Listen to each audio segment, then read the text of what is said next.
But I'm telling you from the bottom of my fucking heart, I ain't never touched that girl like that. Ever. Have you ever been accused of anything like that before? Never. 2-year-old Jalaiah Ramos is found unconscious. Detectives zero in on her mom's boyfriend, Nicholas Canfield.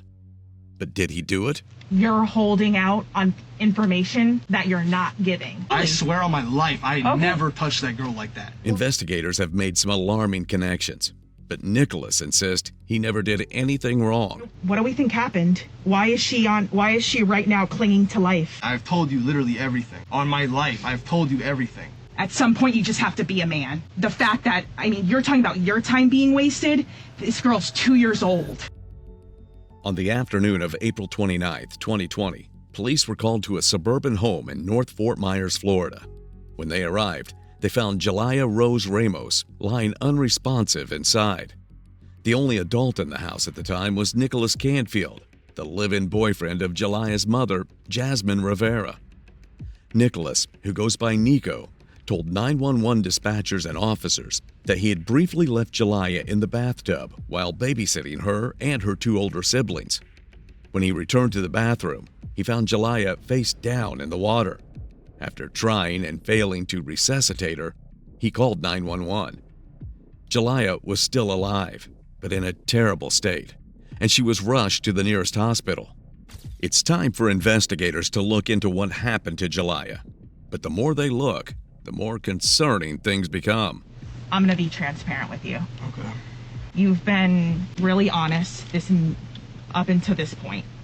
There's things that aren't adding up. I'm not trying to mix up my story. No, I don't think that you are. And I will tell you, I look young, but I've been doing this quite some time. I want to make sure that you're not putting yourself into a situation that normally you wouldn't be in. Right.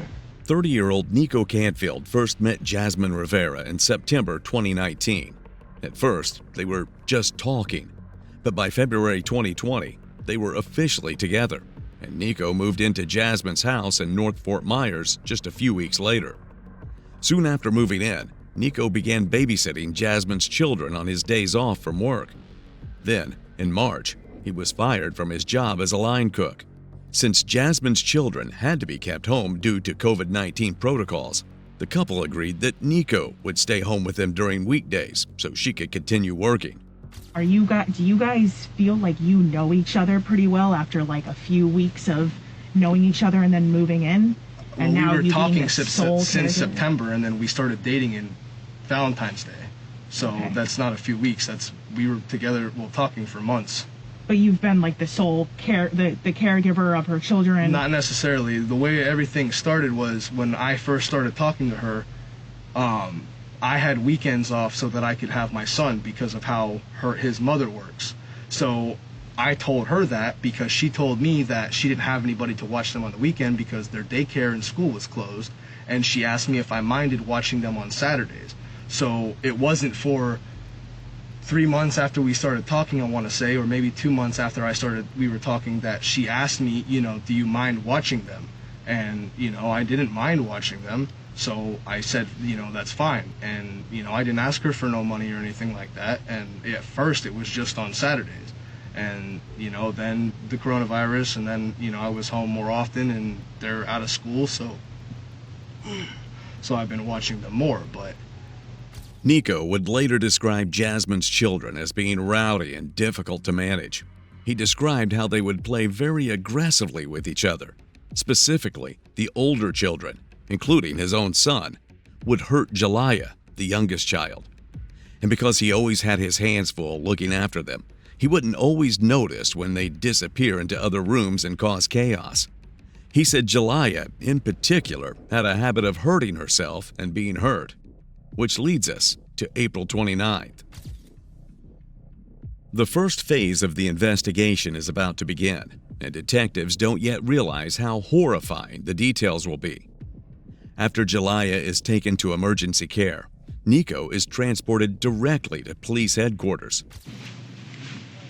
Just want to take a seat right there. Thank you. Do you need any water or a bathroom break, anything like that right now? You're okay? Okay.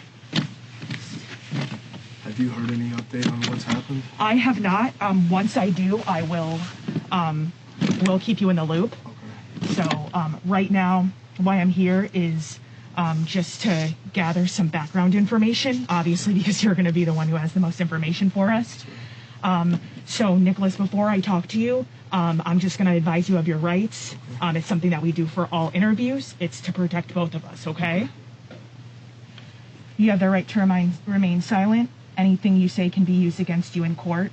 You have the right to talk to a lawyer for advice before you ask you any questions and to have him with you during questioning. If you cannot afford a lawyer, one will be appointed for you before questioning if you wish. If you decide to answer questions without a lawyer present, you will still have the right to stop answering at any time. You also have the right to stop answering at any time until you talk to a lawyer. Do you understand each of these rights I have explained to you? Yes, ma'am. Okay. Have you previously requested a law enforcement officer to allow you to speak to an attorney? No, ma'am. Okay. And with these rights in mind, do you still want to tell me about what you know today? Yes, ma'am. Okay. Thank you. How long have you only known for as long as you guys have been residing there, or you've known her for quite some time? We've been dating, well, we've been talking since September, but we started dating back in February. Okay. And was, when you guys moved in, this was in February too? No. She's lived there since before she's known. Oh, okay. So this Yeah. isn't just like a house you guys rented Right, together. no. Okay. Her So parents actually own the property. okay, so you moved in with her at Right, this property. correct. Okay. All right. And does anyone else reside here at the residence, or No, just the five of us. just the five of you? Okay. All right. And just tell me in your own words what happened today. We were having a pretty normal day. We were eating lunch. She calls throughout the day. Yesterday, I had asked her to stay home because I've been sick for over a week and a half now. They were telling me this is influenza B, but, it's lasting longer than what they said, so maybe, it's more serious or something else. So we were talking about going back to the hospital. Okay. How long have you been sick for? I've been sick since last Sunday. Okay. So I had asked her to stay home yesterday. That didn't happen. And this is... Correct. Okay. And where does she work at? She works in Naples at a place called Caregiver Kitchens. Is that like a... It's a countertop place. Oh, okay. Yeah. Okay. So, what time does she typically work? Do you know, like, how long her work days are? She works Monday through Saturday, and she leaves the house about 8, and then she comes home around 6. Oh, okay. So she's gone for most of the day. Correct. Okay. And is that typical? She'll leave, and then you'll stay She'll and have leave, custody usually. of the kids? Sometimes she'll wake them up. We'll eat breakfast together. Sometimes they won't wake up until after she leaves, so it just depends. This morning, they woke up. Can't remember if they woke up before or after. No, they did wake up before. They were eating bananas. They ate breakfast. She left. She went to work. After she went to work, everything was fine. The kids were playing, whatnot. She calls throughout the day because of the fact that she works so many days a week. The kids miss her, so Absolutely. we FaceTime so the kids can see her throughout the day. Right. We were on the phone. They were eating lunch, and then my phone died because we're on the phone all day. So my phone died. I went to go put it on the charger. When I came back, the littlest one, which is the one that went to the hospital, she had peed on the couch. So I'm like, what the heck? I thought it was water, and I go to check it, and it's pee. So, I went to go put her in the bathtub. I turned the bath water on. She's sitting in the tub. I hear the other two are fighting, so I'm trying, I hate them fighting with each other. I had 2 sisters, and I was the oldest, so, I did go out there and try to break them up, and I'm gone for 2 minutes. And I literally thought to myself, I don't know how much the bath water's filled up, but I need to go back and, check on her. When I go to check on her, her feet are like this in the tub, her hands are on either side of her, and she's got her head almost between her knees in the water, like her head faces in the water. And I'm thinking, okay, maybe she's just washing her face off. So, I tap her on the shoulder, she doesn't say nothing. So, I go to grab her, and she's just limp. So I'm like, what the fuck? I turn the bath water off, and I grab her out of the tub, I put her on the floor, and I'm shaking her just a little bit, to try to wake her up if she's asleep or whatever. Right. She's not responding. So one of the cops criticized me because I said I told them I did chest compressions, and I knew about pinching the nose and blowing in, trying to get air into the lungs and whatnot. Sure. When I did that, she started throwing up water. Where we were at was in the bathroom. There's a rug right in front of the bathroom, and I laid her down there, and that's where I was doing it. at first I thought, okay, maybe she's just got a little bit of water in her, you know what I'm saying? It's Of not course. that serious. So Right. I'm just doing the chest compressions, and she's not responding. She's throwing up water, but I can tell she's not breathing. So I'm starting to freak out, and I'm like, okay, well, then I pinch her nose, I pull her head back a little bit, and I start blowing it. Then I put my head down on her chest, and I realize her heartbeat isn't beating. And I'm like, I'm trying to remember exactly how much time I was away from the bathroom, you know what I'm saying? In that time, I hear my phone turn on because it was on the charger. It was dead from the phone call that me and her were on.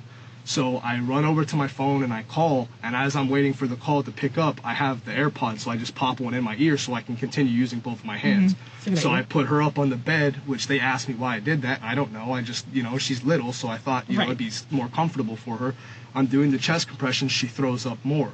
And I'm thinking, okay, at this point, maybe she's going to sit up or something, maybe she's going to be able to breathe. So I try to sit her up. She's still limp. I check her heartbeat. She's still it's not beating. At this time, it's been about a minute and a half before the phone call finally connects. And the lady gets on the phone, and I said, I'm telling her everything that's going on. I don't think she understands, the time frame and everything. I've never had this happen before.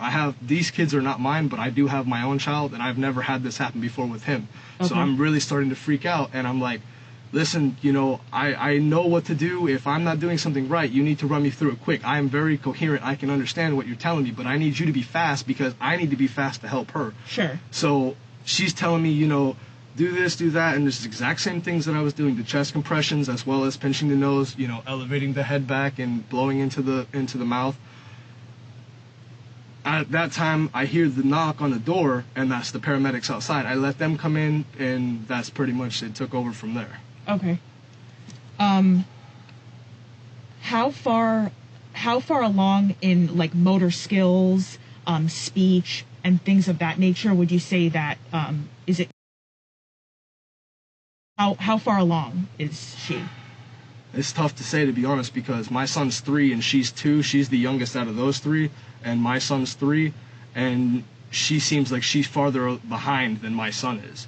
And my son, though, is very smart for his age, but at the same Okay. time, the other 2, they're all a little not paying attention. Like, it's hard to explain. How is her speech? Pretty good. Okay. Yeah, I'd have to say her speech is pretty good. I mean, sometimes she mixes up words. She doesn't understand Right. certain words, Of but for the course. most part, for her age, she understands a lot. Okay, and so she's able to, at least for what a normal 2-year-old would be at this point, 2 going on 3, she's able to communicate. Oh at yeah, least what put she together can. basic sentences and things like Okay. that. Tell you what she needs. Yeah, tell you Okay. if she's in pain or if, because she falls down a lot. I Okay. mentioned that to them. Her sister bit her on the cheek. She has a big bite mark on her side of her face. Okay. Do you know what on what side of her face it is? It's on the left side. Okay.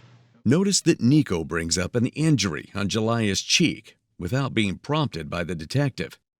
Throughout the interview, he will mention numerous incidents where the child was injured under innocent circumstances. What Nico doesn't realize yet is that detectives have already been given information about Jelia's physical condition. They now have to figure out if this emergency incident was the result of drowning or a secondary medical event, like a concussion, related to these previous injuries Nico has mentioned. Okay. And so And her mom was actually home the day that happened, and I was in the room because I was sick, and I hadn't came out of the room the whole day, and she came and told me that her older daughter was the one that bit her on the cheek. So, Okay. and when we saw it when it was fresh, you could see, because she's got like messed up teeth on the top, you could see like her teeth marks, her specific bite mark or whatever. Sure. So, the other thing is like she likes to run everywhere she goes. She doesn't walk, so she's always tripping over things because she's little, so she's Right. always tripping over things. She doesn't look where she goes. She's falling over things.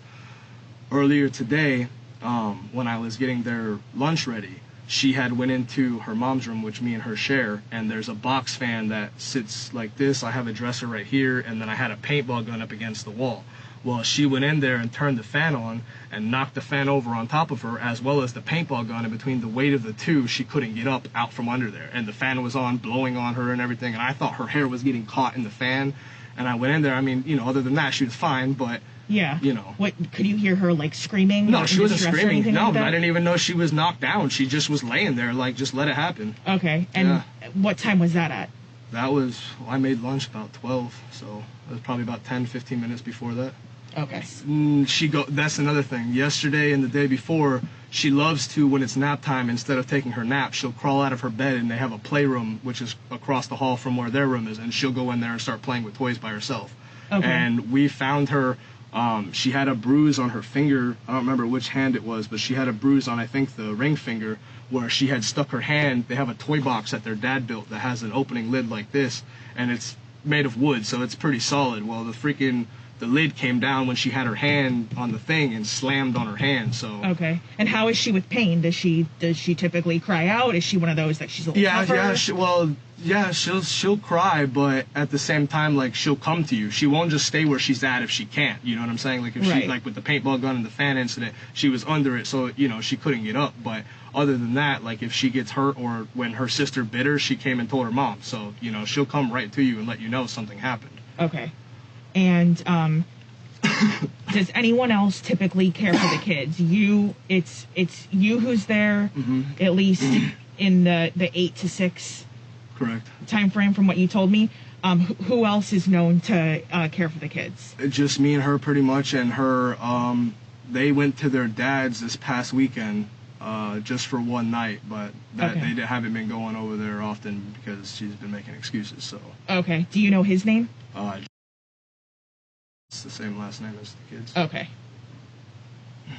And were they married and they're just separated? They were never married. I believe they were together for as long as from the oldest kid, and then I don't know when exactly they got separated, but yeah, they were together for a while, but they weren't married.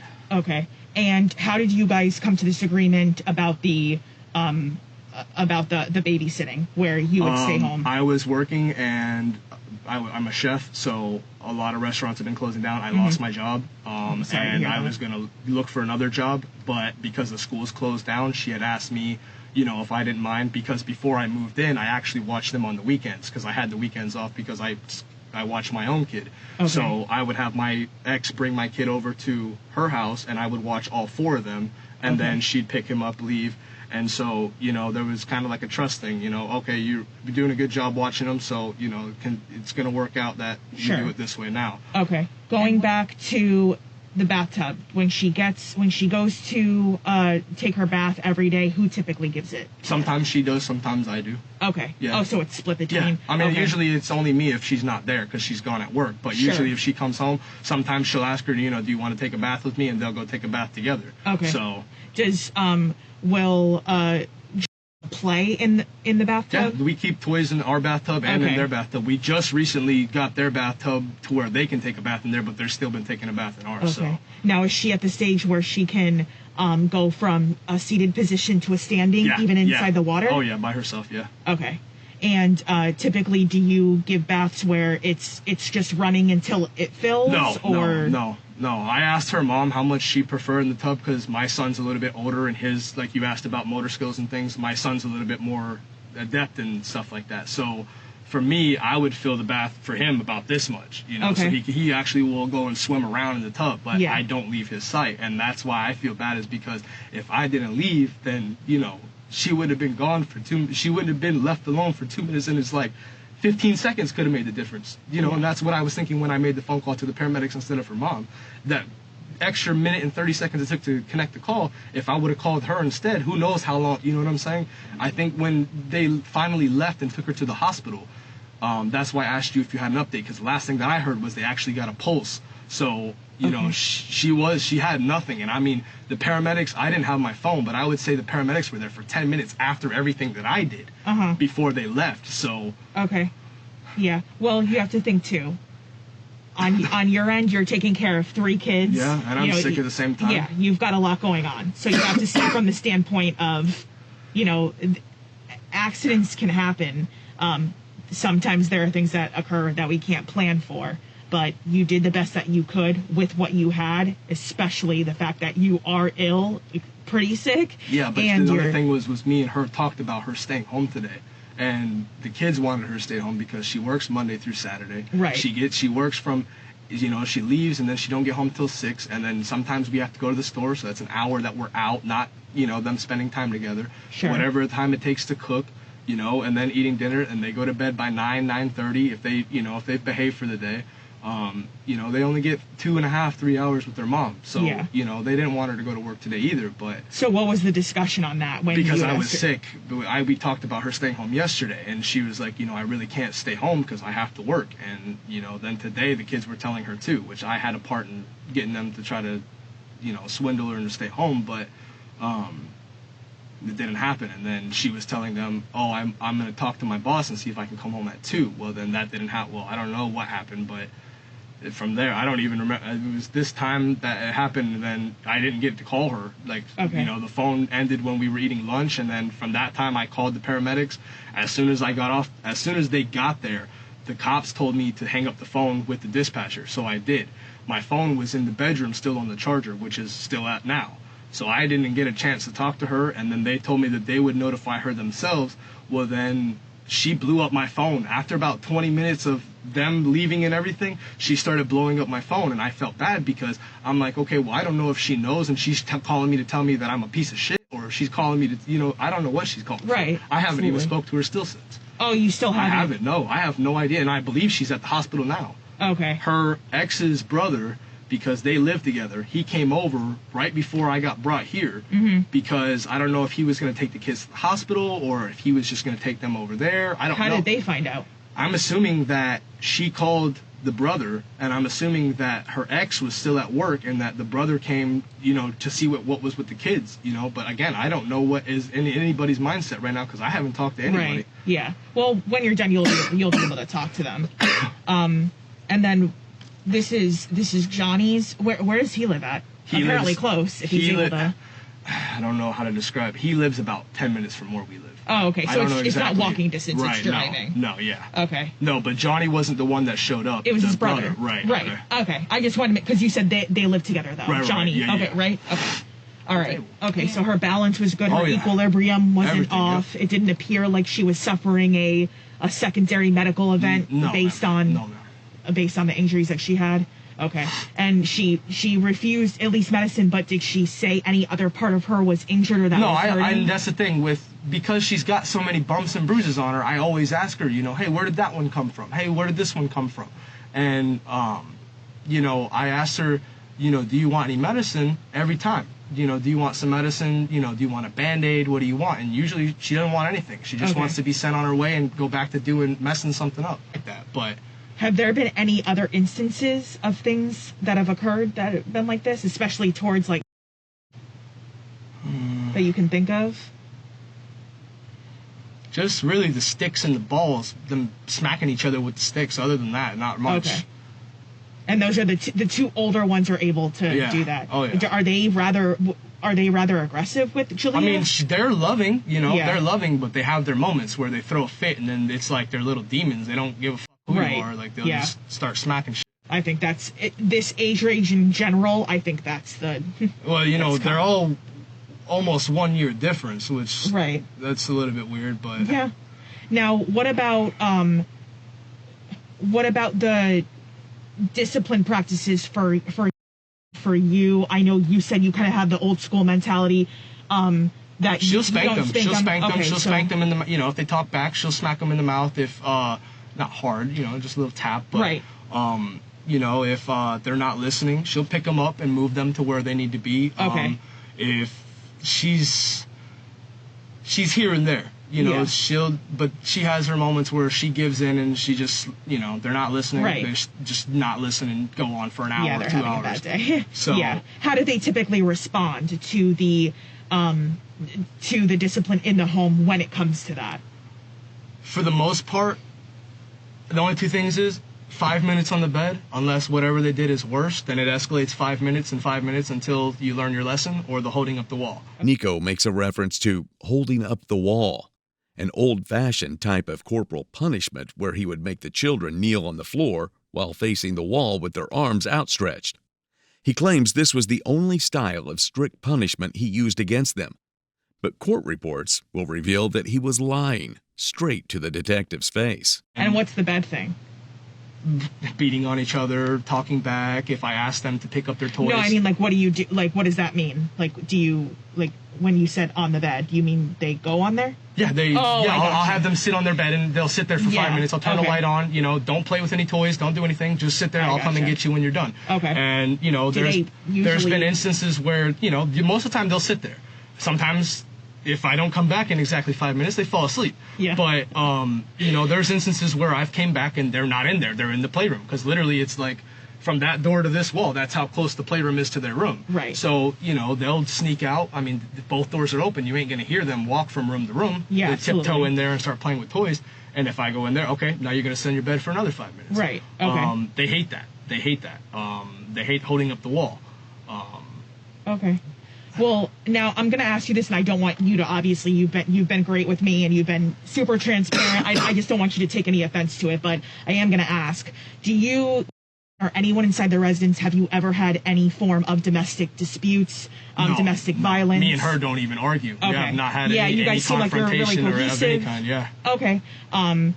And at any point in time, has any law enforcement entity ever had to respond to take a report? Never. This was the first time. And honestly, when she was getting out of the bathtub, I thought, you know, that what I was doing, I thought that was going to be enough. And I thought I was going to call her mom and tell her, you're not going to believe this. You know what I'm saying? Yeah. And then it ended up being, that's not the case. So, Right. Well, the thing is, I mean, like I said, I'll work on getting an update for you when we're done, and I do appreciate your time. I know it's taken up some time, but this is good because it helps me kind of understand what happened, Right. and, you know, it'll help us out in the long run. So, okay, so you guys have never had an active, like, DCF investigation? No, ma'am. An investigator has never responded to the home? No, ma'am. A detective, you've never seen someone like me with a gun, bags, anything like that?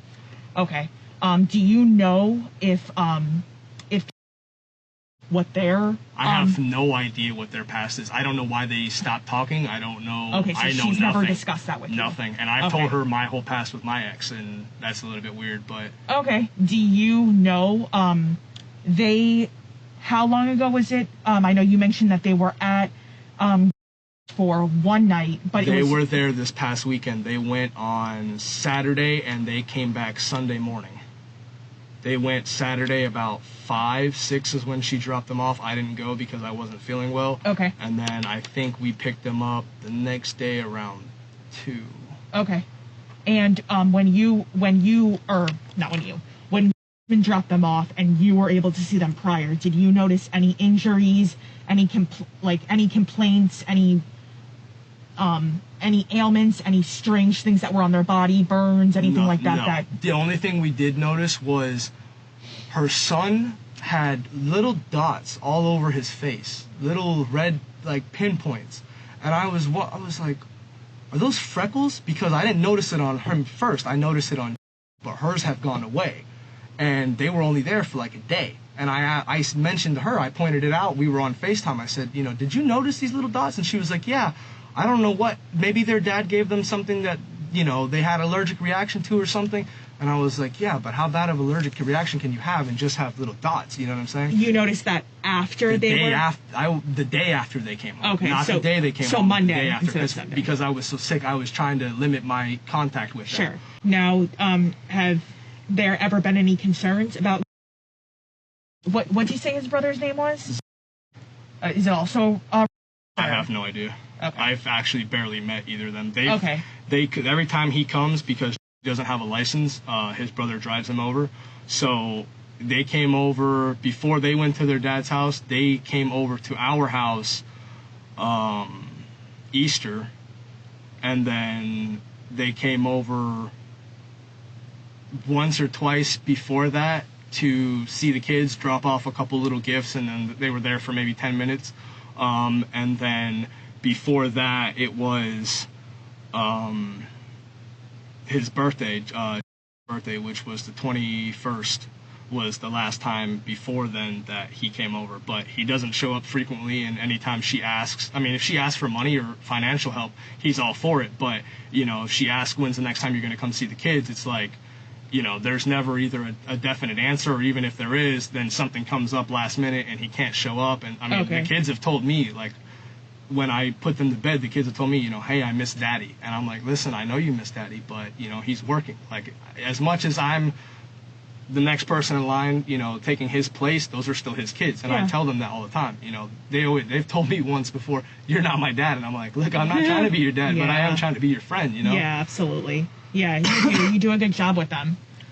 Do you know if there's any, have they ever discussed with you any instances at the residence where they felt uncomfortable, or any acts of violence between anything like that? Any other person? No, I mean, anytime that they're in trouble with us, they want us to call him.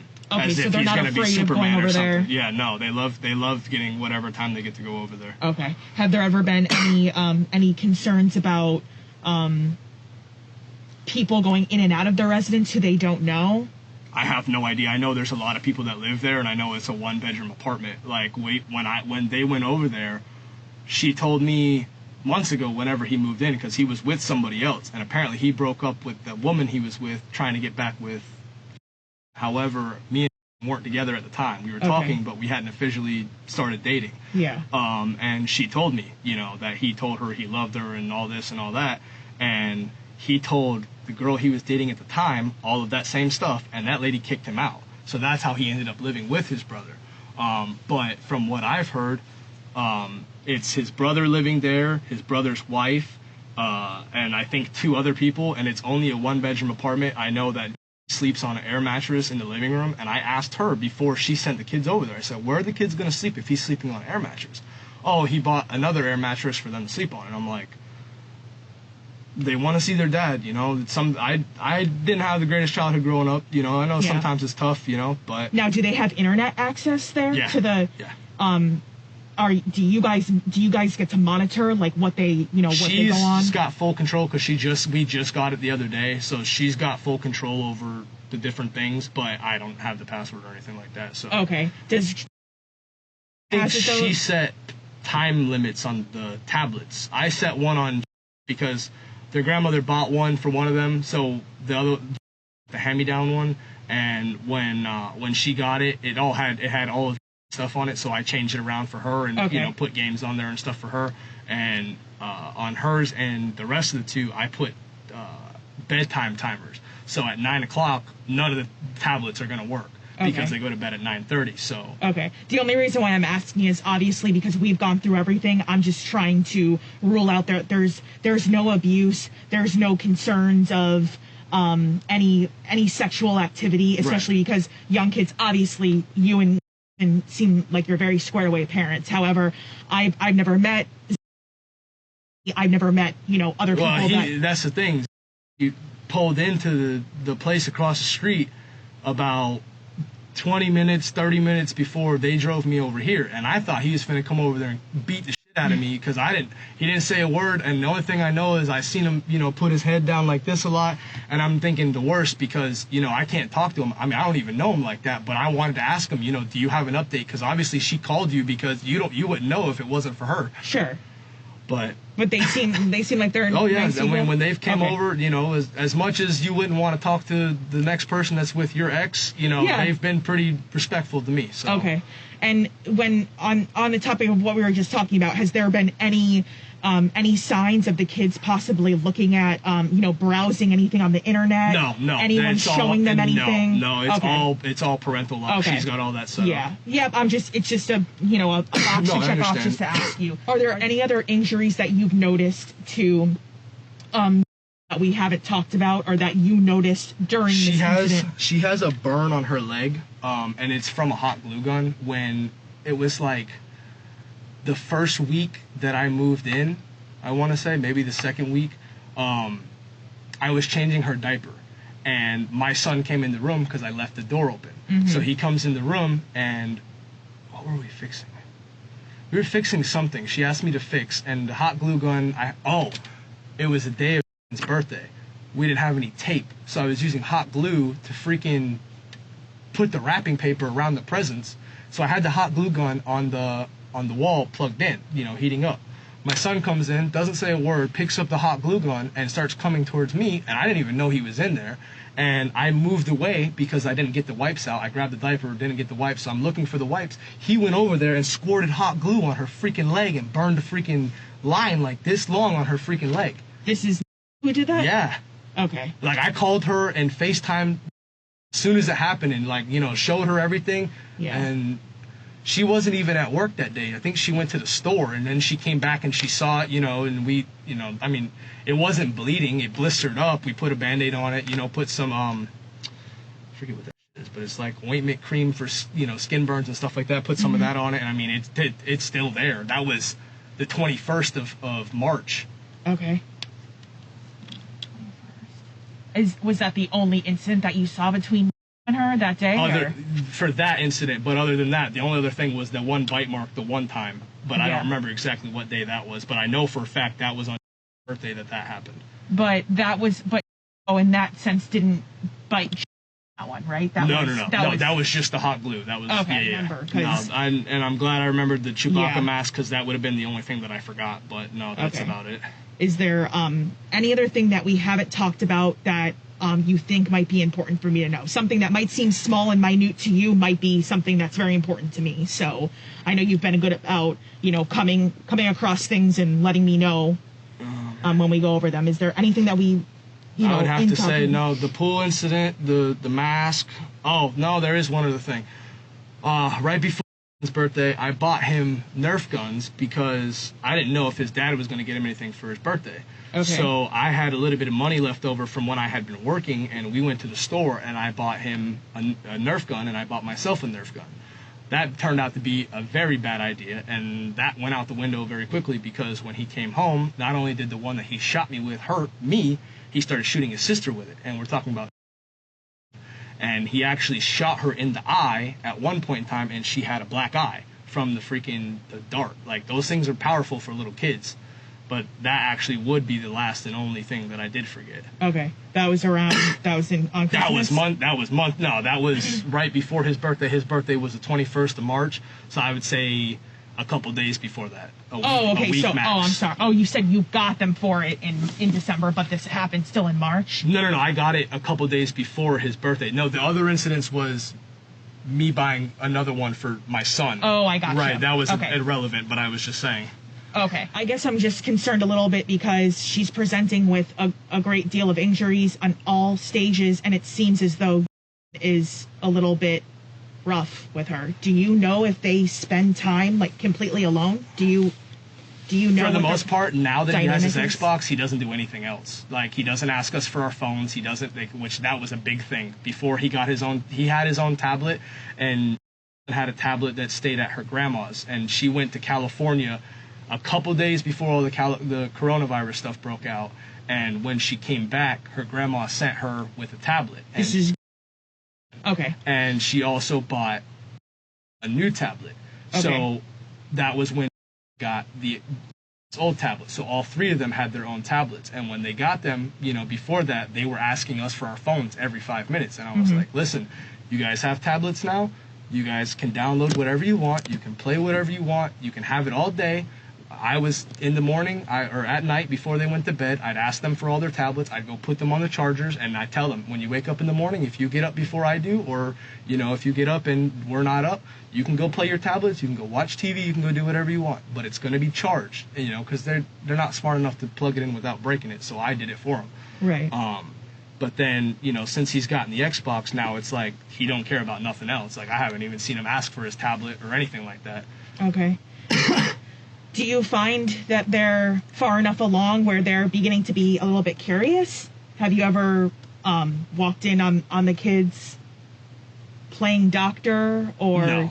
I mean, they play grocery shopping. Okay. They ask, like, we save the bags from Walmart, and they'll ask us for bags, and they act like the playroom is a grocery store. I mean, they've never played doctor. They've never played house. No doctor, no nurse, no showing each other. You know how kids get, showing each other's body parts. Even, like, before I started changing more regularly, I asked I said, before I was watching them all day, I said, do you mind me changing her or do you not want me to? I said, if you don't want me to, that's fine. I understand. You can change her because she's the only one that needs a diaper change. The other two wear underwear. Right. So I said, if you feel uncomfortable with me, I said, I know I'm not their dad. I know, I've only been around for so long. But if you don't feel comfortable, you can tell me. Like, I won't, if you want me to hold off on it or whatever, that's fine. I have no problem with that. And she never, she never told me no. And any time that I change, I always tell, do not come in the room, or I'll even close the door so that, they don't come in and, and she'll tell them the same thing. Don't, boys and girls. You don't mix like that. Okay. And that's what Kensington's practices as well? Yes, ma'am. Okay. Is there any other thing that we haven't talked about? Because I know last time I asked you that. Now the nerve thing. That's it. That's all you can think of for right now? So far, the detective has repeatedly given him the benefit of the doubt and the chance to provide information that will exonerate him in the case.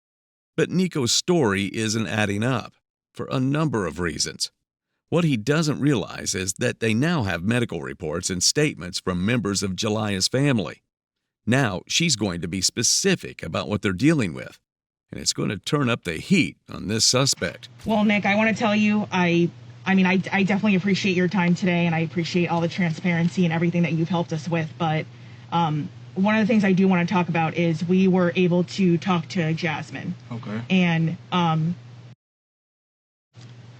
mentioned that you guys spoke this afternoon. So, like I said, I just am trying to make sure that the timeline, that lunchtime was the last time that we spoke, correct? Okay. So when you guys spoke, what did you tell her? I know that you mentioned earlier about the fan. The thing on her head. Okay. The fact that the fan and the gun had fell on her, and that, between that, like I said, she's usually talking to customers. Okay. I believe the beginning portion of the phone call, she had went to go get lunch, but then she had already came back. She was inside. I heard her talking to other employees and because she's, she works in the front desk. She answers the phone. She talks to the people in the back that cut material because they do countertops and stuff like that. Okay. And I mentioned the thing on the side of her head, and then I mentioned the fact that she had gotten stuck under the fan of the gun, but that was the only thing that had came up until then. And at that point in time, the bathtub incident had not happened yet. That was after, because my phone died in the middle of that phone call, and then the other events happened after the fact. Okay. Did anyone else from inside the residence make contact with her? Does anyone else have a cellular device or any other messaging thing? There'd be no way for anyone after the bathtub, after the bathtub incident, there'd be no way that would have known that unless she was told by someone, right? Okay. All right. The reason why I'm asking you that is because during when my partner... Oh, you know what? I just remembered. Earlier today, before she took that bath, she did take a bath prior to that, but it wasn't because she peed. It was because of the fact that the bruises, her mom had bought Epsom salt because of the bruises she had already. Her mom had said that the Epsom salt would help, relieve the pain and to soothe it and whatnot. Okay. So I had given her a bath prior to that, which I believe I was on the phone with her, or at least she was texting me, and that was before, I believe that was before she called me. Okay, but that was like first thing this morning. But she was in there for maybe 10 minutes because I don't know how long. It doesn't say on there how long you're supposed to soak in it, and it wasn't like she was dirty, so I didn't, she wasn't in there for that long. Okay. I want to say that was. I think that's what you're talking about. That was probably around 9:30. Okay. Yeah, that was probably around 9:30. Okay, that locks it in. Like I said, that's why it's good because when we have multiple detectives working and I'm here talking to you, but someone else is talking to someone, it's easier to just, and I know obviously things come out as we talk, you're gonna remember things. Right. So that's why I just was interested about. I have a really good memory, and that's why I like everything that goes on. Like I've detailed, but everything. A lot of things have happened today. No, you've been. Oh no, I understand. Literally had to tell this story I know 10 times. And they don't want all the details. They want the blunt what happened. Right. No, you've been really great. You've been super detailed and transparent with me, and I really appreciate that. They're still running tests and everything. I know that I told you I would give you an update. That's about all I have right now. Say anything in specific? No, I personally didn't speak to her, and I know she's still, they're still going over a background and things things of that nature. Now, the kids, they've all been talked to, and some of your story is just a little bit confusing to me, okay? Okay. So it's fine. It's just the problem is for my report, in order to make sure that everything is cohesive and blends, we need to make sure that I'm understanding everything that you're telling me, okay? Right, okay. What Nico doesn't seem to understand is that the injuries Jalaiah has sustained don't match the many explanations he's given, and the investigators are very concerned. When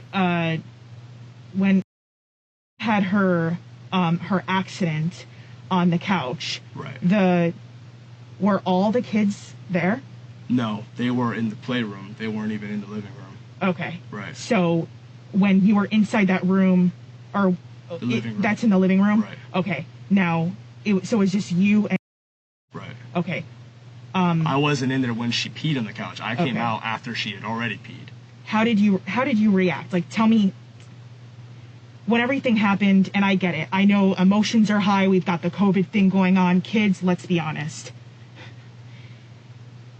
Sometimes they can be pain in the asses. I mean, this is the thing with these kids, though. Like, it's like this all the time. So it's not like you're expecting nothing and then it comes out of nowhere. It's just like, okay, it happened again. Like the peeing. I mean, obviously it's nasty and it's not very sanitary for the rest of the kids, but it's not the first time that it's happened. So I mean, it doesn't happen every day, but it's not the first time that it's happened. Did it piss you off though? No. I mean, it's okay. No, I mean, I change her. I mean, I change her diaper all the time, and you can ask, or whoever. It's a joke to me. Like, oh my God, you pooped. It's so bad. I make fun out of it. Because she's a baby. Yeah. The detective returns to Jasmine, Jalaiah's mother.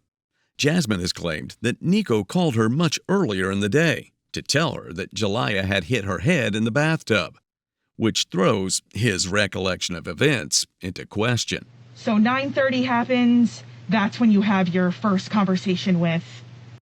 Right. At that about that time, yeah. At that time, was there an incident inside the bathtub at all? Like, was there a fall? Was there anything that you were concerned about? No. Okay, so nothing that concerned you happened until the afternoon. After lunchtime. That's correct. Okay, and since then, you wouldn't have been able to know about that. Right, because my phone had died during us eating lunch. Okay, her story is a little bit different. Okay. Okay, so I guess if I'm trying to understand better the timeline, and maybe by me talking. They're mine. No. Okay, maybe that might be because at the time I was dealing with the kids, and maybe at the time that might have been when she had went to get lunch, so she might have been able to just hear what was going on, and I wasn't really paying attention to her. I was more paying attention to the kids, if that makes sense. Okay, yeah, it does, because this bathtub with the Epsom salt at 9:30. If I had my phone, I could tell you, because I actually texted her and told her that I had just put her in the tub and that she was already out. So okay, yeah. But did you tell her that she fell and hit her head? Not at any point in time? Not that she had fell and hit her head, just that she had fell and that the gun and the fan had fallen on top of her.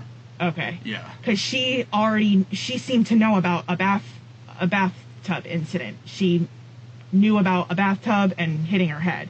And so that's why I'm trying to decipher, is this later on in the investigation, or how did she know that so early? If that must have been in the past, like maybe a couple days ago, or maybe longer than that. But maybe it's just slipping my mind at the moment because of everything that's going on. Yeah. Oh no, absolutely, I know.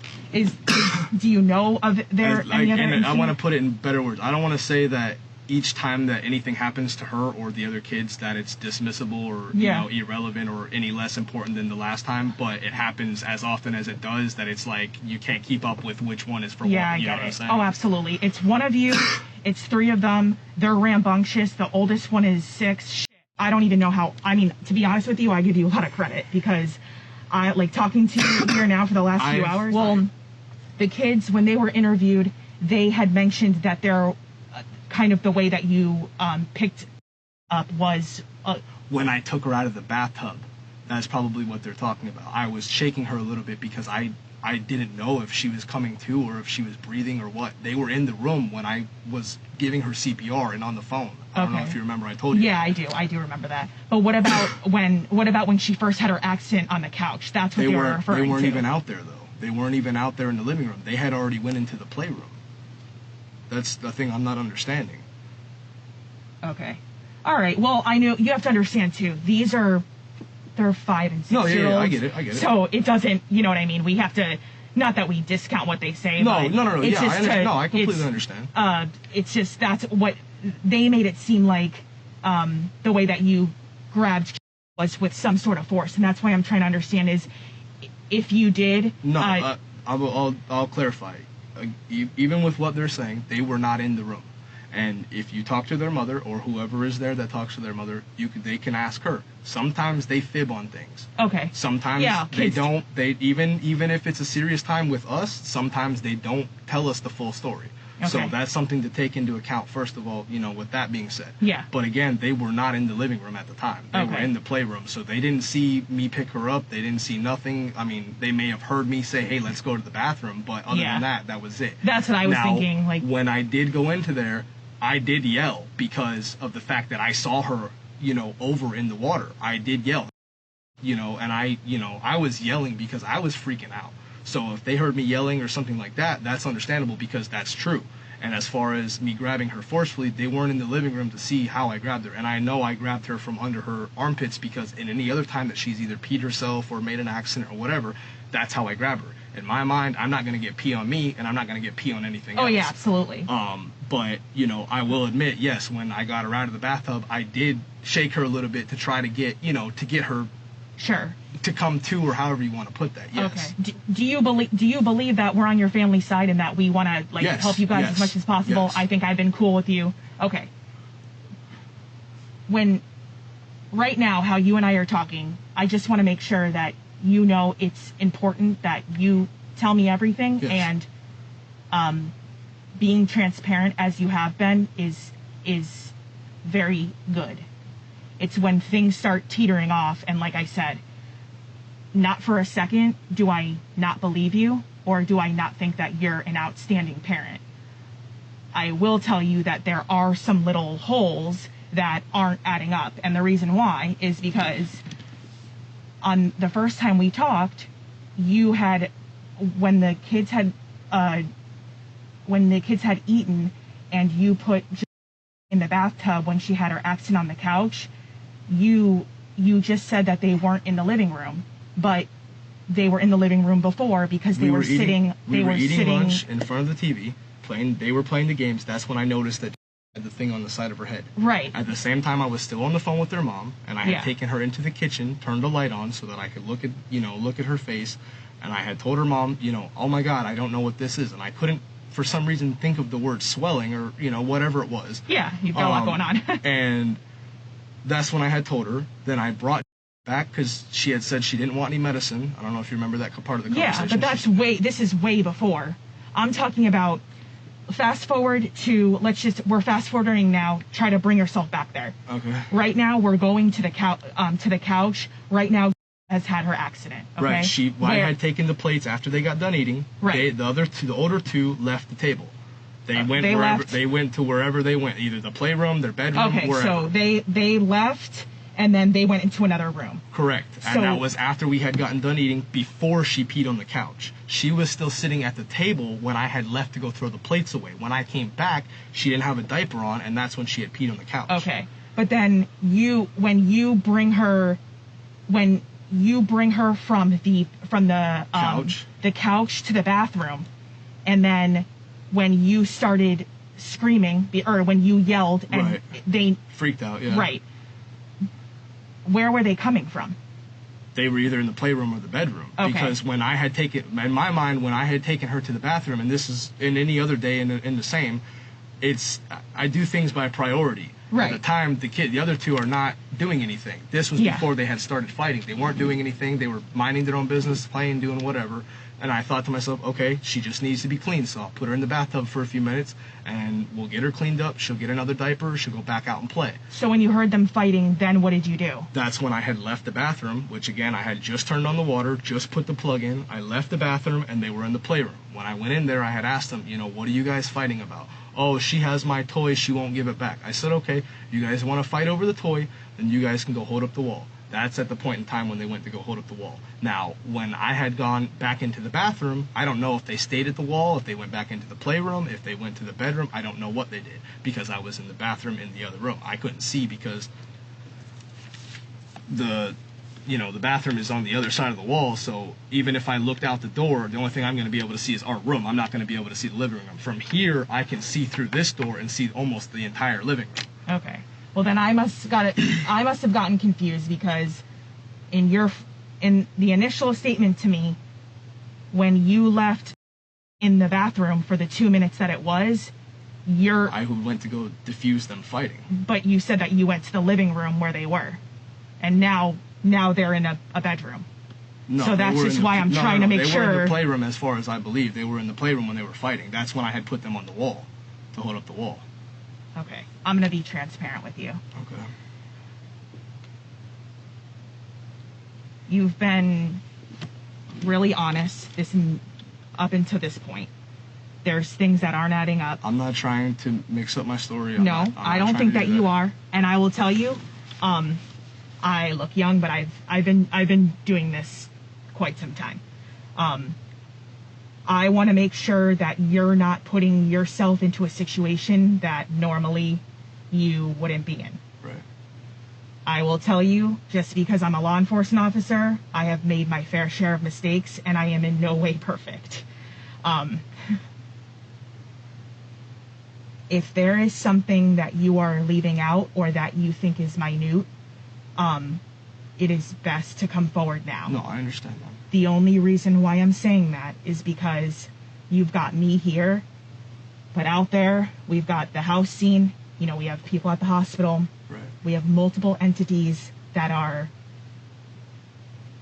assisting in the investigation, and I would hate to have spent this time with you, a great guy, a great father, a great stepfather, someone who I truly believe you have a great heart, and I do believe that you want the best for all four of these kids, yours included. I do think that sometimes when things happen, we, especially under a stressful period, and there's a lot of shit going on with this COVID thing, just you in general having 3 kids to deal with on your own, I believe that our emotions can get the best of us, and sometimes things can happen and we don't intend for them to. Do you believe that? I believe that, but I don't believe that that's accurate to this situation. Okay, and that's fair enough. I'm not accusing you of anything, but what I'm concerned about is that we've been talking for a lot of time. We have a great rapport, and like I said, all the stuff that I've said about you, I do believe that about you. You wouldn't be sitting here if you weren't those things and didn't have those characteristics. You wouldn't be sitting here with me. Let's be honest. Injuries are just not consistent with the stories that we're being told, and I guess I'm wanting to see there's more. I mean, I don't know if you've seen pictures, but if you look at some of the bruises, they're tiny. They're not, Yeah. I've got big hands. That's from getting hit with the ball. Like, that's serious. Yeah, I mean, those. I mean, if I did anything to her, I'd have marks all over my hands. Is there any reason that she would have anything from today that something got out of hand? And if it did, no, I swear on my life. I swear on my heart, on my son, no. Okay. So if you do have any other things that have occurred today, I'm here to tell you right now that she's got some fresh marks on her that are way more in-depth and severe than what we've talked about. Right. Which is why I need to know, is this the kids playing extra tough? Did you see someone do something? I honestly, if I would have stopped it. And then you can ask her, even when she's not there and she's not even on FaceTime and just on the phone, I tell them, do not beat up on each other. Do not roughhouse. Do not, her son and my son, because of Star Wars and Call of Duty and everything else, everything is fighting. Everything is, you got to kill somebody, you know what I'm saying? They put that stuff into their heads. They beat up on each other, and then they beat up on the girls because the girls are, they're all friends. They all play together and whatnot, and I don't like it. I tell them to stop. I tell them to stop in front of her. I tell them to stop when she's not there. I try to stop it if I see it. I wouldn't let it continue or persist if I knew it was going on. Right. Yeah. I mean, I'm a product of the system. I'll be completely honest with you. I don't know who my parents are. I don't come from the best upbringing as a baby, which is why I was adopted. And I'd like to think that saved me from something that probably wasn't going to be too good, right. Which is why I was going to be in foster care probably up until I was 18 had it not been for my parents now, the ones who adopted me. And I see that you do have a heart for them, and I want you to help me either understand or know what's going on, because something's going on. I mean, for her to have the injuries that she has, I'm concerned that there's just something that isn't being told to me. I wouldn't put my hands on her. I wouldn't. Is there a reason why the kids would allude to that fact? They would say that? The only thing that I can say is, for sure, from the bottom of my heart, they were not in the living room when she peed on the couch. No, I wasn't get that, even in the living room. Okay. But I want you to understand from my standpoint. Okay. They weren't in the living room. So if they weren't in the living room, then they couldn't have seen anything. Yes, you can hear everything in the house, but they couldn't have seen anything that was going on. Whether I did touch her or whether I didn't touch her, they wouldn't have known because they physically could not have seen it from where they were at. Okay. Now, with that being said, the only thing that they did see where I was being anywhere, if you want to call it being rough, was when I was scared because I had seen her in the tub and I might want to call it wake her up, because she looked like she was asleep and she was limp. But that was the only time, and I swear on my heart, that was the only time. And where was that? When she was limp, where were you guys? They were out of the room. I don't want to keep saying wherever because I'm not trying to mess cam my you story up. up. No, but the kids also during their interview were talking about some of the statements that you were making when they walked into the room and you and were in there. Where? Do you remember any of those? Do you remember how you were feeling? Do you remember? This is before. When? Today? Yes. These are these are statements that 5 and 6 year olds are recalling from a few hours ago. It means it's sticking in their mind. These aren't. Can I ask what they said? Because I honestly don't remember. Yeah. You said to them that you would never make them hold up the, wall or the ceiling again? Or the wall? Mm-hmm. And that you were extremely nervous and you were scared and you were pacing and you were saying to breathe. Yeah, that was when she was in the tub, yeah. That was when she in the was tub in the tub. Or was she in the bath? No, or the bed. When I went in there and I originally saw her, that's when I just freaked out from that point on.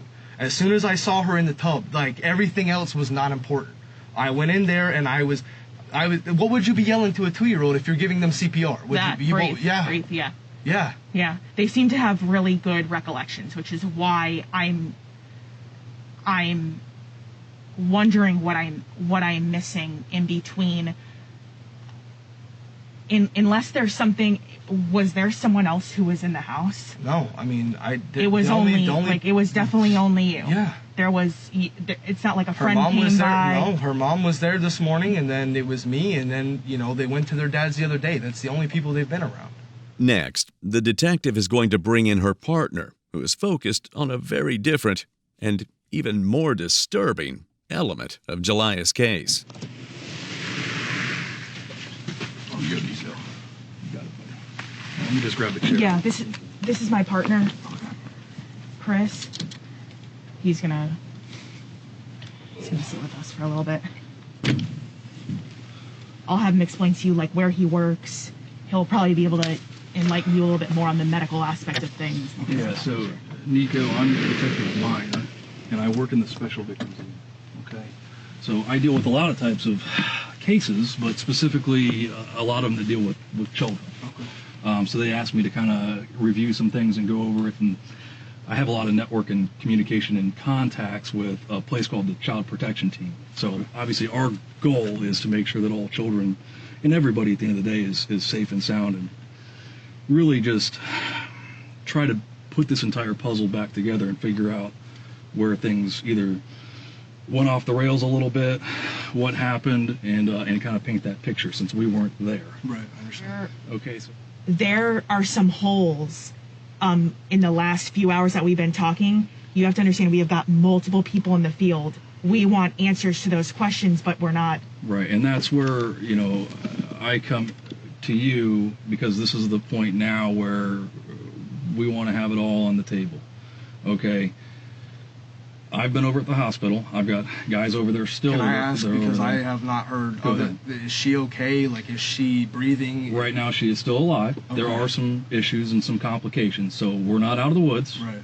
Okay, and that's some of the things that I want to come to you and talk to you about, because I was relayed this knowledge from our staff, the Child Protection Team. Okay, they're a separate entity from the Sheriff's Office. I work directly with them with my cases, and they provide me the information. So they have their own doctors, their own nurses that specialize in anything that happens to a child. So on top of getting top-notch medical at Lee Memorial, over at Golisano's now, okay, at the Children's Hospital, that's where she's at now. Okay, so she's getting all the medical assistance possible, all right, is we also send our Child Protection Team out there they look for additional things, okay, and that's where I feel like maybe there's a little disconnect as to what you guys have kind of talked about and what I've been given, okay, because I have some information that contradicts some of the things that you're telling Detective Rodriguez, okay, and this is where you and I can start fresh. I deal with this on a daily basis, and it's very, very difficult and very, very tough. However, we're all people. Everybody makes mistakes. At the end of the day, there's one person up top that gets to say so. And this is where,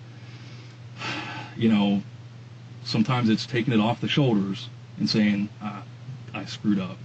This is what really happened, because I have medical records, okay, that show that this child has bruises all over. Nico spends the next few minutes recounting the same story he gave to the first detective. But her partner is going to hit him with another piece of information at the core of the case. Some of the, obvious physical injuries are people with the Child Protection Team. Their doctors and nurses do a full-out medical exam, okay? And sometimes this is tough to talk about, all right? But it's an intrusive exam that's sexual in nature as well. Okay, and I'm going to be straight with you. I've never in my life, never. Okay. But I'm just going to put it out there, okay, because this is an official you can do medical DNA, report. You can do DNA for it. What do you mean a rip on the butt? I don't know what it was from. I just remember one day I went to wipe her and she bled, and I don't know what it was from. Like interior or no, on the cheeks? No. What are we just talking about? Just on the surface, like from her vagina to her butt, there was a little tear. That's not the kind of stuff that I'm talking about. The stuff that I'm talking about, I think we have an understanding that we're talking about internal. There are never in my life. You can do whatever DNA tests you need to do to verify that, but I have never done anything to her like that. Is there anyone else that you can think of that's had possession of her? The only people most recently where these injuries occurred? Are you able to see how recent that is, or if it's old? Because the only people that she's been around is me, her mother, and her father, and her father's brother. Okay. Now, this is the thing, and I told you this earlier. I don't know how many people actually live at that house. I know that it's a one-bedroom and that the brother and his girlfriend lives there, Johnny, which is the dad, and then I believe another couple. I don't know how many people live there, but I'm going to tell you right now, I have never touched that girl like that, ever in my life. Okay. All right, Nick. And you're not bio dad, correct? Correct. Okay. Let me just explain something to you. That's news to me, because I had no idea. Like, I'm being as serious as I can possibly be on my life. Actually, look. we're being about as honest as we can be. Do you want us to continue to be straightforward with you? I don't know what you believe in. I don't know what you believe in, if you believe in God or if you believe in Buddha, absolutely. But I swear on my life, I never touched that girl like that. Ever. Okay. Nothing. Let me just go over something with you. At least from what you've told me, she has not been to Johnny's residence since last Sunday. This past weekend, correct? Right. So now we are in midweek. Right. In other words, these internal injuries, these are presenting as having just occurred or being newer. Well, you need to do some kind of DNA research because I'm getting very upset now because I never touched her like that. And Nico, here's what's going to happen. Okay, is we will end up doing a DNA search warrant for you. Okay, I number one, I appreciate. I will give you any. And that's what I was just going to say. Is I appreciate you. Her or touched her or nothing. I swear on my life. I appreciate you being outspoken and saying that you would give us your DNA anyway, but because of the circumstances, we do it as a search warrant anyway. Right. No, I understand. Just more of a protocol type situation. So that will be done, and there will be additional testing and lab results and everything else that comes back. And while we're on that, and you seem like a very well spoken and very smart man, is you understand. If your DNA is on there, it will not. If I touch his table and she swabs that table and submits it, it's going to come back with my DNA I on it. understand So that. if you've touched her, I understand that. Okay, but your DNA, if you're acting as dad, your DNA may be on her anyway. Do you understand what I'm saying? You live in the same home. Did you touch her at all that day? You picked her up and you're doing CPR on her, right? Yeah. So your DNA would be touch DNA that's on her. Yeah, but you would be swabbing her vagina or her anal cavity in order to get. That's been done. Okay, so if your DNA is in there, it's going to look really, really bad later on. We can You're do telling the DNA me now right that now. it never I have never touched her like that. We can do the DNA right now. If you have a cup or whatever sample. These other two guys that you're talking about, dad and the brother, bio dad to her and the brother. Okay. Johnny have you ever had Zachary. any suspicions about them for anything sexual? I was telling her I met them only a handful of times. They came over Easter. They came over for birthday. He rarely shows up. When he does tell that he's going to come to get the kids, which he doesn't come to get them, she has to drop them off.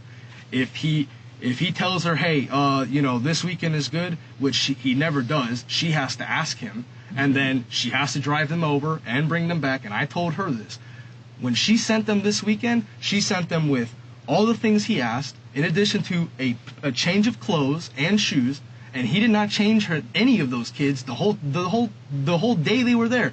They came back with food and stuff on their clothes, and they didn't get changed not one time. Okay, so he doesn't do a great job of taking care of these That's the first time. I'm not going to talk shit on him, because I don't know what he does when he's there.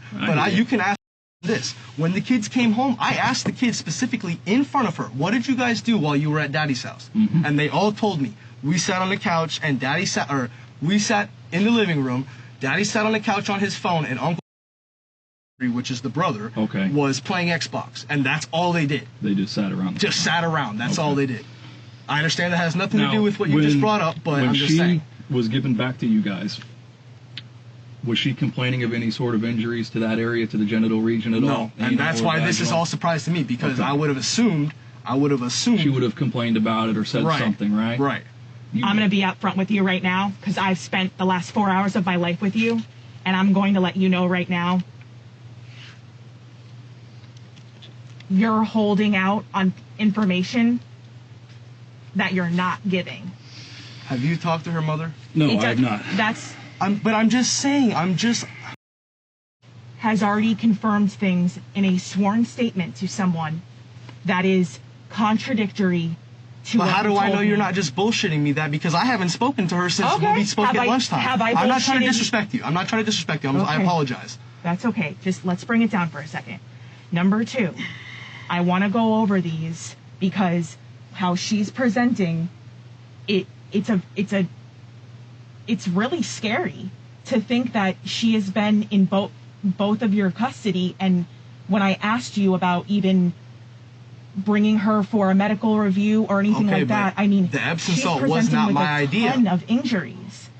The kid. In my defense, I'm not trying to cut you off. In my defense, I don't have a license. I don't have a car. Nor is that my kid. So if I take her to the doctor's by myself in another car and I get pulled over on the way there because I thought that it was necessary to take her, I would go to jail. I get that. It's right. I'm not trying to say she's a bad mother. I'm not trying to throw her under the bus or anything like that. I know. It was her idea to get the Epsom salt instead of to take her to the doctors. That was her idea. Yeah. She, at any point in time, if she believed that I was doing anything to her daughter, could have kicked me out. She could have taken her daughter to the hospital. She could have called the police. She could have done anything if she really believed that I was doing something. We just want to know who did it. That's all. We just... Nico, the problem is we're being straight with you. There's contradicting statements from what you're telling us that don't add up with what we know. Okay? A lot of times we come in here and we know more than what you realize to see if you're going to tell us the truth or not. And I only know as much as I'm telling you. Yeah, but there's some things that you said that have not matched up. Okay, well, I don't mean to keep cutting you guys off and trying to take the floor. I have not slept in almost a week. I have not eaten in almost a week because I'm sick. Okay. I'm not trying to use this as an excuse. I'm not trying to use this as a scapegoat, but I want you to understand, outside of everything that's going on right now, I have already told her, I have not talked this much in over a week because of the fact that I'm sick. I have not gotten out of bed. Even though the fact that I've been watching the kids, I've been limiting my contact with them so I don't get them sick. Because of what you're talking about, have you had any hallucinations or blackouts or anything like that? No, you sir. take any medication? Yes, I've been taking cold and flu medication, but I've only been taking 1 packet a day because I don't get sick for one and I don't like taking medicine. Drugs or alcohol? No, sir. So, you ever blacked out before? No, sir. Never had a seizure, never blacked out, never had a concussion. So I want you to understand from my perspective, somebody that works sex crimes and deals with children. Spit up water, okay? She was gurgling water when it came out, and she wasn't spitting it up by herself. When I moved her from the floor in the bathroom to the bed, and I started doing it again, the only reason I put her on the bed is because she's a baby, and I thought it would be better on her to be on something soft. In my mind, it was still flat. No, I didn't think about if I push her down a little bit, she's going to go into the bed. I didn't think about that. Okay. I just thought it was soft.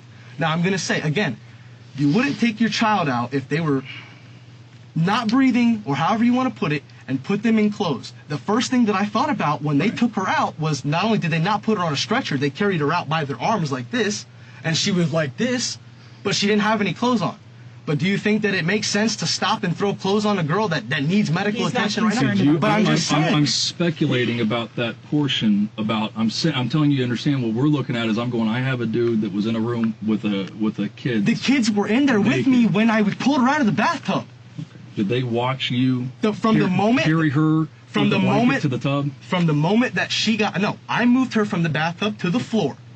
I gave her chest compressions right there. Was she wrapped in a blanket? No, she wasn't wrapped in anything. How am I going to give her? How can I know where I'm pushing if she's wrapped in a blanket? Okay, at any point was she wrapped in like a sheet or anything, either to or from the tub? No, I told her she took a bath prior in the morning with Epsom salt. When I got her out of the bathtub, she used a blue towel, which is the same towel her mother used to take a shower either the day before or the night before. Okay. I don't remember where I put that towel. It's either in the bedroom or it's in the living room. Because when I got her out of the bathtub the first time, I brought her to the table so that they could eat lunch. Now, when I brought her back into the bathtub, when I took her out of the bathtub and put her on the floor, from the moment that I moved her from the floor in the bathroom to the bed, the two kids were in on the right side by her dresser by the back door, and I know this because I have photographic memory, standing right there, and then the oldest daughter went and got my phone so I could call the paramedics. So they were there the whole time from the moment I moved her from the bathroom floor to the bed, up until the paramedics got there. During this first bath, did you happen to wash her or anything like that? She washes herself. I just sit there on the tub and watch her. Okay. Is she ever rough with herself? No. So, for a reasonable person, put yourself in our shoes. How do we explain the unexplained right now?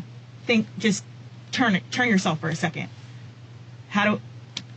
That's what we're trying to do. We I don't got a kid understand.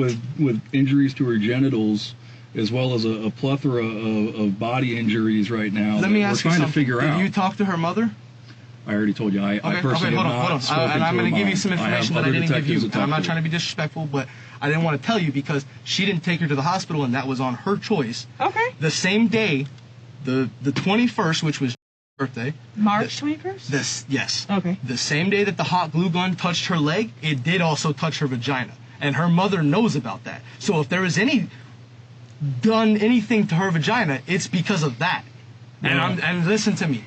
I will give you whatever DNA you want. The problem with that theory, okay, Hot glue is the tears to the vagina, specific areas like the hymen that the I don't know what doctors that told is. me that wouldn't happen. A simple burn from a glue gun would not tear the hymen. There's several tears. There's anal tears. I'm telling you. And I'm just going to tell you Listen. this. I'm voluntarily, by my own will, whether you need a search warrant or not, even if you don't get it, I will still give you my DNA. But I want you to know I this. appreciate that. If I'm going to be questioned like this, then her father and the brother need to be questioned like this as well. absolutely. We're going to talk to everybody we can. Well, I'm just saying, because Yeah. to just look at one person, and I want you to understand, I completely understand the time frame and everything else. I'm not going to sit here and argue with you about that. I understand that, okay? But I'm telling you from the bottom of my fucking heart, I ain't never touched that girl like that, ever. Have you ever been accused of anything like that before? Never. Against I have, anybody, and adult? I didn't want to say this because I didn't want to be fucking stereotyped, but I do have one charge of domestic violence from the past, not with children involved. Okay. Yeah, we don't. Okay, well, I'm just We're because not here to judge you. I'm trying to help you. I'm not trying to Yeah. hold anything back. No, we, yeah, it's just, the time frame is what's important to us, and just the simple fact that her injuries, I the understand blood, completely. and as he was saying, I know some of this can be a little bit awkward, and trust me, this wouldn't be the most awkward conversation we've had with people, but like, Right. these are indicative I understand. of things that occurred in the last few days, and the blood pooling near vaginal areas at that stage. I mean, we're talking pretty new. I'm telling you. So I don't nothing know- in the last couple of days, nothing in the last 2 months since I've lived here, not even when I was just babysitting on the weekend. Nothing has happened between me and that little girl. Not There's like going that. to be no reason why anything comes up from this, right? No, there shouldn't be. So there'll be a full laboratory report that's going to analyze the sexual assault kit with everything that's done to her, swabs of literally every single part of her probably. And obviously when we do the search warrant for you, I'm just your saying DNA I don't want to just be if pinned your as a DNA pervert comes because up, I'm a head fucking Nope, victim it doesn't or work that way. if whatever. your DNA pops positive and it shows inside her vagina or in her anus, I it's understand the going to be a consequences, big but I'm problem. telling you, I'm not even worried about There's that no because it's reason not that me. that would happen. Not me, no sir. Not this day in life, not next year, not any time in the future. Well, That's not something, listen to me, and I didn't tell you this, when I was a kid, I was raped by my cousin, a guy. I would never do that to nobody. Never. I've lived with that, and I've never told nobody that shit. Well, we're Nobody. sorry My you dad went through doesn't that. even know that. I mean, we don't like to No, see I understand. anyone I go understand. through that. I understand. So, But Nico, here's the problem. Through the course of the investigation, we've narrowed it down to this happened, and you were in sole possession as the adult. so of let's this do the child. DNA test then. We will. Then let's do it because We you will. keep running around with the same question Right. that I can't answer. Yeah. Okay. But you understand where I'm coming from is we've narrowed it down to this happened. during Okay, the so time let me that ask you you had the this. So child. let me ask you this. If I sit here and I choose to stop talking for the rest of the time, you're going to assume that I did it. That's the first part. If I sit here and I say I'm not going to answer no more questions because I have nothing else, I have no other way to put it for you, you're going to sit here and you're going to tell me, okay, Well, let me spell this part out for you real quick, because you seem to think that you're just, it almost sounds like you want to roll the dice and say, well, yeah, if they get my DNA in there, they got me, but if they don't, the case is done. no, I'm saying, let me ask you that's not this. how it works. Let me ask you this. Apparently, you don't want to do the DNA testing because I've said, I do. Okay, but, I do. I already typed the search warrant. okay, You do realize that this It's is going to not happen. going to come back today. I would going to do happen. it today, right now, if you It's wanted going to me happen. It's going to happen. Relax. It's Yeah. going to happen. But you do realize We're going to that do all the because swabs. We're going to do all the stuff. The search warrant's already typed. It's ready to be sent. Okay, Just but why do you need a relax. search warrant if I'm voluntarily giving it to you? Because I told you earlier, it's a protocol deal that you are currently detained right now, and you are in our office. You can't walk around my office and do whatever you want, so I understand have that. to do a search warrant for your DNA. Okay. Okay, it's a policy. But you procedure can't thing. override that by saying he's voluntarily. No, but willing it to sounds give it to us? great because you're on audio, video, and for you, hey, I'm willing to give it to you. So that part I'm just for asking. your I'm benefit, just that sounds asking. great. Even with you telling me that you give it to me, give me that DNA all day long, I still have to do the search warrant. It's a protocol deal. What's It's nothing the against concern you. about the search warrant? What is it? It's a piece of paper. What's It's the not a concern concern. about it? It's what the concern is this. I've been talking to police since 12:30. Okay, as nice as it was that you gave me this, I still can't eat it because I'm sick. I have had no appetite whatsoever. I am very irritated because I'm in a place that I feel claustrophobic and I don't feel at home. I don't feel, which with the circumstances, no, I shouldn't feel that way. But that's adding to everything else that's going on. In addition to now you're telling me that this little girl has been touched, raped, whatever you want to call it, and now I'm the one that's being looked at, and all I'm telling you is, I'm not trying to fight with you, all I'm telling you is I don't want to sit around and keep being asked the same question when all I can do is give you my DNA and you can tell me if I did it or not. Yeah. And that's what I was trying to explain to you is, let's say you do give us the DNA, which we will get, and it comes back positive. Obviously, that's an issue for you. And it would be, yes. Right? But even if it doesn't come back positive, there are cases where we don't get DNA. I would be willing to help you. Listen, I would be willing to help you in any way, shape, or form. Before you even said anything about the search warrant, I said I would give it to you willingly. But how is it possible that these injuries that we're talking about happened while in your possession? Let me ask you something. Is anybody questioning her father right now? I'm just asking. I'm just asking. But I'm just asking though. He wasn't there in the home with you. I'm just asking. Injuries presented today. Okay, but let me ask you this. If it wasn't me, then there's a possibility it could have been somebody else. Please tell me who. Regardless of the time frame. That's why we're asking you. Who else was in the home? But you're asking me based on a time frame. We're telling you it's brand new. Who else? Give us. I don't know. See, that's. I'm being so honest with you. I don't know what else to tell you. That's where it doesn't make sense. You understand where we're coming from? So let me ask you this. So am I going to be held here until I admit otherwise, or am I going to? Oh no. No, absolutely not. Well, I just don't understand. Things on people. No, I don't want you to make it up. I want the truth. Unexplained. I want what really happened. Okay, and I've literally told you the same thing that I've told everybody else. And I understand for you with what you're being told by other people and what I'm telling you is not making sense, not adding up, however you want to word it. I understand that. And at the same time, I'm still telling you, no matter what way you look at it, that DNA is not going to come back as I did it. Okay. As clearly and as nicely and politely as I can tell you. Let me just explain something. I came here with no socks, no shoes on. Those kids sat out in the heat for almost 2 hours because the cops wouldn't let us go back inside and get water. I understand your complaints with the guys on the road and all that stuff. Again, that's something that's not us. I apologize if that's how you feel that it wasn't handled properly on that stuff, and I get that. I'd be pissed off too. Okay, I'd be upset about that too. As much as you're looking at the what if I did it, what if I didn't?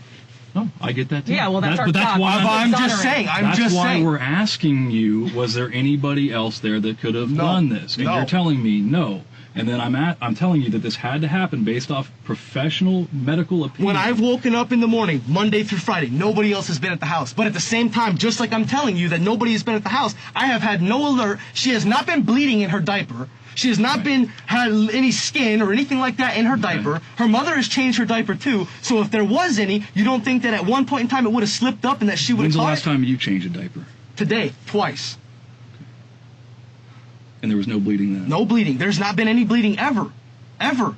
Aside from when the hot glue was on her, that was the only time she ever had bleeding coming out of her. And that was off of the top of her skin, however you want to put that. So I'm going to step out. I'm going to call my medical people and tell them that they're full of shit. I'm not asking you to do that. I'm not trying because that's what you're telling me. There's nobody else that was there. You were the only one that was there, and I got a kid with anal and vaginal tears, and confirmed by specialists that just work sex abuse cases that this is what happened. And you're telling me there's no one else there except for you, but you're telling me there's absolutely no way that this happened. You didn't do it. Not by me. So that means that you're calling my medical people a bunch of bullshit. That's not what I'm saying, but I'm saying it didn't happen by me. It happened some other way. So it happened, but we don't know how. Please tell me how. If I could sit here and tell you that I did it, I would do that, but I didn't do it. Because what I want is a child to be safe and to be injury-free. That's my job. Okay? So when I see this, I'm just as pissed off as you are. I'm just not in your chair being accused. So I get why you're upset. Okay?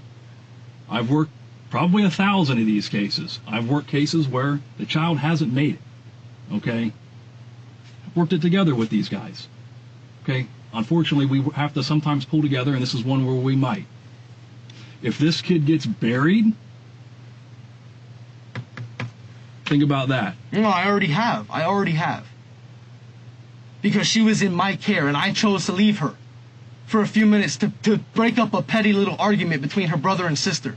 But I left her in the bathtub. At the end of the day, this kid's got 1,000 injuries, and now we have a sexual assault kit that proves sexual abuse occurred, and the only person that had this child is telling me I'm a fucking idiot. And I'm not saying that, sir. But I'm telling you that as many times as you ask me the same question over and over again, I am going to give you the same answer because I did not do it. Now, I'm telling you this now. If you want me to get a cup and give you whatever DNA We're going to sample, get to that. We're going to get to that. I'm you just keep saying that, but we keep getting the runaround question. I'm not trying to be rude with you, but... we're going to do all that. Don't worry about that. It's going to happen. So how many times you going to ask me if I did? Yeah, it's going to happen. I'm giving you the opportunity that I'm telling you based off of what we know in the investigation, what you're saying, and you're saying that these injuries some of these injuries happened before, and I get that. There may be some that happened before, but there's some that happened more recent. And then what I'm coming in is I'm specifically here for the sexual abuse portion of it, okay? Okay. All right. Child abuse and sex abuse is my deal. All right. Those injuries are caused by sexual abuse. I have specialists that swab, did the full kit, everything that there is to do, and says that it is positive for sexual abuse. Those people are not wrong. That kid was in your possession, and you're telling me I'm wrong. So you understand where the disconnect is here? I've got medical people that have been to school probably combined 100 years that say this is sexual abuse. Okay, but you still have not sat here and gotten my DNA to be able to say 100% that I did it and that you have a reason to keep holding me another 30 minutes, hour, whatever it's going to be. Sometimes DNA doesn't prove everything. Okay, and I apologize if that's the case. Okay, that's what I was trying to explain to you. Because as much as you want this little girl to be safe, I do as well. Yeah, I want justice for her, okay? And I hope you do too. And by doing that, there's holes in your story that you're not coming forth with, okay? And there's things that, with this sex kit, that have been proven by medical professionals that happened, that could have only happened during the time frame that you had that child, and you're confirming all of that it happened. There's a time frame where you specifically had sole possession of this child. You just don't want to say what really happened. The detectives continued to go around in circles until eventually the partner has to leave. What do you think, when we find out who did this, what do you think should happen to him? Oh, they should go to jail. And I'm telling you that because you're looking at it as I'm a possibility. You can go to jail. You don't deserve to be out on the streets touching little kids. Whether it was an accident and she did do it to herself, whether it was one of her brother or sister, they need some kind of, you asked about counseling, that needs some kind of counseling if that's the case. And if it's her dad, if it's her brother, his brother, because again, they went when they went, okay? I understand the time frame you've been given, but I'm telling you what I know. If it's their dad or their brother, their dad don't deserve to see them the rest of his life. And if it's his brother, he needs to get the fuck out of here. Straight the fuck up. As I had told you, I would not spend this amount of time when I could be home with my feet up watching Netflix, but I had wished that I could get more information that would show my job is to remove you from this situation. No, I understand. And I mean, friend to friend, Sarah to Nico, I can't do that right now. And I would like to. So that hurts a little, just because I feel like we've spent some time and we both care about her. So I am hoping that The detective is going to give Nico one more chance to fill in the gaps in his story. But will he take it? Hello, Nick. It's me again. You need a water or anything? Bathroom break? No. Man, you have like the best bladder I've seen, I think. Up until I drank those couple waters, I didn't really drink much today. Oh, okay. Yeah. You sure? You don't need a water? No. Okay. Did they tell you that I'd be coming back to talk to you a little bit? Yeah, they did. All right. I just want to go over some things. To be frank with you, I have completed some more interviews. You can probably read between the lines on that one of who I've spoken to. I need to lock down some information with you. So if you have a few minutes, I would like to do that because, like I said, I do have more questions and then answers, and that's not sitting well with me, okay? At some point, you made a phone call to... Mm-hmm. During that phone, or you guys spoke on the phone. Let me not misspeak. Right. You guys spoke on the phone at some point after in the bathtub the very first time. Correct. There was a conversation that you guys had about that. Tell me about that conversation. I honestly don't remember that. I couldn't tell you what was said because I don't really pay attention half the time. I'm always focused on the kids, so. Okay. She explained that you mentioned that she fell out of the tub. Is that something that you remember? Do you recall that? Not today. Okay. Is there a reason why is saying that it 100% is a conversation that you guys it didn't happen today? Today for a fact. I know that much. It was the other day, but that was because when I walked out of the room, she got out of the tub by herself and she slipped because, she was wet, but okay. Yeah. So what you're remembering is it definitely wasn't, or not today, but it wasn't on Wednesday. No, the only time I told her that she fell today was when she fell and she was under the fan and under the paintball gun, but she didn't fall out of the tub, no. Okay. I guess what I'm trying to understand is why her recollection of the events is a little bit different than yours. When we spoke about the fact that the kids were in another room and they weren't inside the living room, we are getting information that is contradictory to what you're saying. Okay. The kids obviously have seen something. For them to give statements separately, they are completely removed. They weren't in the same room. This wasn't even at the same time. And they are stating that they physically saw you put your hand around her neck. No. When the lady told me to put her head back, she was laying flat on the ground, but the way she sits, she has a little roll of neck fat. And right. When she was sitting, I figured, okay, this is before I was on the phone with the paramedics. I figured, okay, she's not going to have maybe enough, I don't know, I don't even know what I was thinking, but I just thought I needed to move her chin back. So I grabbed her like this to put her chin back, but... I don't think you're understanding me. I'm not talking about the CPR portion. You've told me okay, but multiple when you told times. me earlier that they said that I was yelling breathe, from the point, I know we've already talked about this, yeah. but from the point of me seeing her in the tub slouched over, I was yelling at the lady on the phone. I was yelling at her to try and, thinking being louder would wake her up if, she was unconscious or whatnot. I'm not going to say that to discredit what they're saying, but you have to understand, for being small kids and what they just seen today, they're probably all over the place in the head. I mean, you can talk to their, I know you probably can't, but if you talk to their mom and you hear her tell you, oh, they don't always tell, it's not even always about me. It's about each other. It's about little fights they get into. It's about what does. It's about everything. It's not just about me. So I just want to make that clear as well. What would you say your relationship is like with, do you guys feel like you know each other pretty well after like a few weeks of knowing each other and then moving in? And well, now we were you talking since caregiver? September, and then we started dating in Valentine's Day. So okay. That's not a few weeks. We were together, talking for months. But you've been like the sole the caregiver of her children? Not necessarily. The way everything started was when I first started talking to her, I had weekends off so that I could have my son because of how his mother works. So I told her that because she told me that she didn't have anybody to watch them on the weekend because their daycare and school was closed, and she asked me if I minded watching them on Saturdays. So it wasn't for 3 months after we started talking, I want to say, or maybe 2 months after we were talking, that she asked me, do you mind watching them? And, I didn't mind watching them. So I said, that's fine. And, I didn't ask her for no money or anything like that. And at first it was just on Saturdays. And, then the coronavirus, and then, I was home more often and they're out of school. So I've been watching them more, but...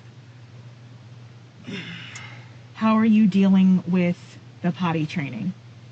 The potty training is... What do you do in that aspect? She has a little baby toilet. the potty training, the older kids are fine. Right. The boy, sometimes, he sits on the game, he forgets he needs to use the bathroom, or maybe he doesn't care, and he just goes in his pants. We've both talked to him about that. If you're going to continue doing that, we're going to take the game away. Because obviously if you're too occupied with the game to go to the bathroom, then that's a problem. Right, but I'm concerned about her. What do you do? Like, I really can't get past the fact that we've got a 5 and a 6-year-old that are saying that on Wednesday, which was yesterday when we first met, that you grabbed around the neck. I've never grabbed her around the neck, ever. All right, well, these are new and they're still forming, because these are different photos. New. As you can see, the coloration. Old. Yes, but which would have been the bite. Yes, that's also the bite. Oh, this. Well, see, all this. Hold on. This. This is new. Yes, this is new. But all these dots right here, this was here before she left in the morning. Mom is saying no. There's no fucking way. This was all here last night before they went to bed. From what? From what? I don't know. But if she didn't notice knows. it, then I don't know what to say. But those were definitely on her when she came home last night. When I showed these to Mom, I'm going to tell you right now, she flipped the fuck out. Give me, how do we go from I wake up and they're eating bananas and all this happens, some phone calls happen, and now we have a girl that I'm not sure if I'm going to be working a death investigation. I, for the life of me, can't understand that. And you don't have one answer for it. And as a father, it baffles me that you are good about having answers for all of her injuries. But you're only talking to me, though. I understand that other people. I understand that other people have talked to her mother. Well, I'm just saying. We've done a lot of statements. It's funny how just a few days ago she wasn't calling the police because she knew about almost 90% of these injuries and she knew where they came from, and now all of a sudden she doesn't know where anything came from. That's very funny to me. Oh, I don't... Again, some of these are old. Some of these are weeks old. This isn't all the pictures. Some of these are weeks old. And these are new. She never took her to the doctors if she was so worried about it. Yeah, I guess it is her fault. That's right. I'm not saying... No. I don't want you to take it that way. I'm not saying it's her fault. But that's her daughter. That's her blood daughter. That's not my blood daughter. So you would think, if I came home and my son had bruises on him and I didn't be there all day, I would be asking questions just as much as she is, just as much as you are, and everybody else that's been working on this. Yeah. So, what do we think happened? Why is she right now clinging to life at Golisano's Children's Hospital right now? I really don't have anything else to say. I've told you literally everything. On my life, I've told you everything.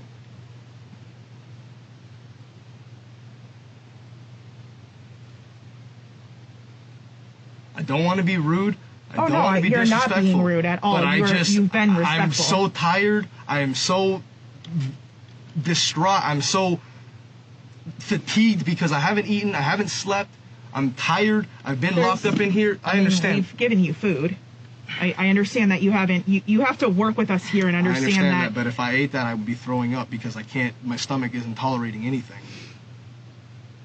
Okay. So.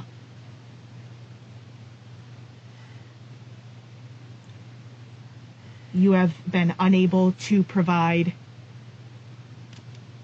any reason why this happened in your care, and when brought the new information about the genital area, we just go around and round. And I have talked to you. Well, we didn't go round and round. We waited about an hour and a half, and I'm assuming you guys were waiting on approval to get the DNA, which I was going to tell you could take, and then I could leave and go home, and we could finish the investigation without me sitting in this room for 12 hours or however long it's been. That's not very productive, in my opinion. Yes, I'm sitting here, and if it's me, I can't be doing anything else. I get that. But at the same time, if it's not me, and you find proof that it was somebody else, or you find proof that whatever else was done by somebody else, and I'm sitting here for all this time. That's a waste of my time. I understand I was the only one that was watching So who her. did it? I don't know. You look at all the rest of the pictures. Look at all the rest of the pictures that you had. Who did it? Give me It a wasn't name. me. Give me a name. It wasn't me. That's not what I asked you. I understand that, but you're asking me to give you just any Yeah. random person's name just No, to I'm say not. it's not me. No, I'm interested to see how was no one else around, and she has vaginal tearing and blood and her hymen's all messed up. She's 2. So who did it? Okay, so when that DNA comes That's back not and what I'm asking no, I'm you. not answering any more questions. I've been here for 12 hours. You've asked me run around questions all day. I would love to give you more information. But I don't have it for you. I'm sorry I'm becoming irritable. It's just disappointing. Is what it is. There's going to be another search warrant that's done so you can get so we can get some of your clothing, things like that, and Okay. I do just want to preface this and let you know that as time has gone on, those injuries are becoming more and more severe, and I am not into the fact that you can't even come off of your bullshit, because there are handprints on that, on her neck. 2 years old, and you're trying to tell me that you don't know where those came from. At some point, you just have to be a man, because the fact that, you're talking about your time being wasted. This girl's 2 years old, and I'm shaking because I'm angry, because I definitely expected more out of you, especially the first 4 hours that we spent together. I really expected more out of you. And this, there's no explanation that you have, and you don't have to answer any more questions, but you will listen to me. And I'm respectful. I'm not saying I'm not going to listen to you. It is alarming that you will sit here and talk to multiple law enforcement officers and you won't come off of something when I know that you know more. And she's sitting there. If you truly cared about her, we wouldn't be doing this. So already your actions speak volumes to me about what you feel about that little girl. I'm just letting you know that. And don't think for a second that we aren't going to do every single thing possible to find out who did this. Yeah, and I know you're going to do all the helping that you can, but I'm not a law enforcement officer. I can only do what you ask me to do. You just sit here and think about everything, and at some point, if you come into more information or you have a come to Jesus, I'd be surprised if that happens, but sometimes we have to man up in life. And we've got a 2-year-old who's clinging to life, and I don't know what the next few hours are going to bring. And that's what I'll leave you with. So, can I ask this? Because he told me that you would be letting me know if I'm getting arrested or if I'm being released. Well, why? Well, I'm just arrested asking. for what? I don't know. That's what I'm asking you. Because as far as I know, detained doesn't mean arrested, which means you can't hold me against my will. Okay, so when we're done serving the search warrant, talk more to you about that.